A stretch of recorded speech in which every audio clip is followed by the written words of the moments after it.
চক্ষু ইনস্টিটিউটে বসে বসে লাইভ করছে।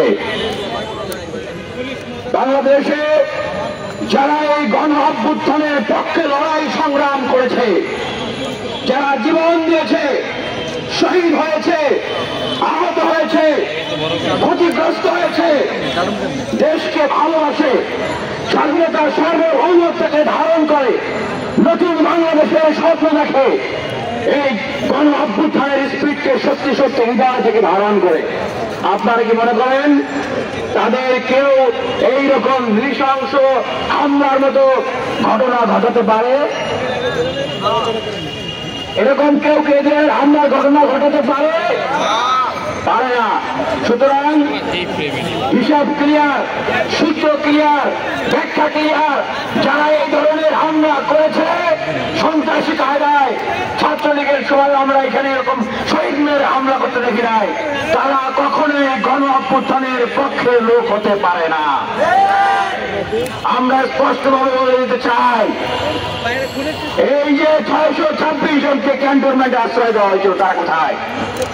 স্পষ্টভাবে বলতে চাই, এই যে ওবায়দুল কাদের 3 মাস 5 দিন বাংলাদেশে নিরাপদে থাকলো, তাকে নিরাপদে বাংলাদেশ পার করে দিয়ে বাড়ি করে দিল, তারা কোথায়? তারা তো এই সরকারের ভিতরেই আছে নাকি? কোথায় আছে? এই সরকারের ভিতরে। তার মানে বিপ্লবের মুখোশ পরে এবং এই রাষ্ট্রযন্ত্রের ভিতরে থেকে এই রাষ্ট্র বিরোধী অভ্যুত্থান বিরোধী কর্মকাণ্ডে যারা করছে তারা এই সরকারের ভিতরে আছে। ঠিক তারাই গতকালকে গণ অধিকার পরিষদের নেতা মুখপাত্র ফারুক হাসান ভাইয়ের উপরে এখানে এই ধরনের আক্রমণ করেছে।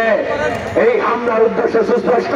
তারা হামলা করেছে বাংলাদেশে একটা ভাতৃঘাতী সংঘাত সহিংসতাকে তৈরি করার জন্য।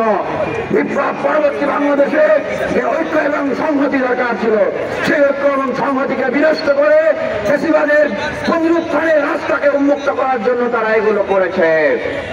সংগ্রামী সাথী ও বন্ধুগণ, এখন পর্যন্ত তাদের কাউকে গ্রেফতার করা হয় নাই। তাহলে সুস্পষ্টভাবে বোঝা যাচ্ছে ঠিক এই বিজেপি উগ্র হিন্দুত্ববাদী সরকারের এই যে বাংলাদেশে যে আওয়ামী লীগ দল আসছিল, তাদের যেই এজেন্ডা বাংলাদেশে থেকে এই ওবায়দুল কাদেরকে পার করে দিল, এই 626 জনকে আশ্রয় দিল এবং বাংলাদেশে তারা ষড়যন্ত্র ছড়াটা কাটছে, বিপ্লবীদেরকে হত্যা করছে, এটা তাদের এই কর্মকাণ্ড ছিল, অংশ ছিল। তাই আমরা বলতে চাই, এই যে আমরা গতকালকে থেকে প্রকাশ করে দিলাম, এই যে শরীফ ইল্লাল তনয় নামে যে সন্ত্রাসীরা জঘন্যভাবে জঙ্গি কায়দায় ফারুক ভাইয়ের উপর হামলা করলো, তাদেরকে এখন পর্যন্ত গ্রেফতার করা হলো না। তাই সুস্পষ্টভাবে বলে দিতে চাই, আজ সকাল 6টার ভিতরে আইন শৃঙ্খলা বাহিনী যদি এই সন্ত্রাসীদেরকে গ্রেফতার না করে এবং তাদের পিছনে কারা ব্যাকআপ দিচ্ছে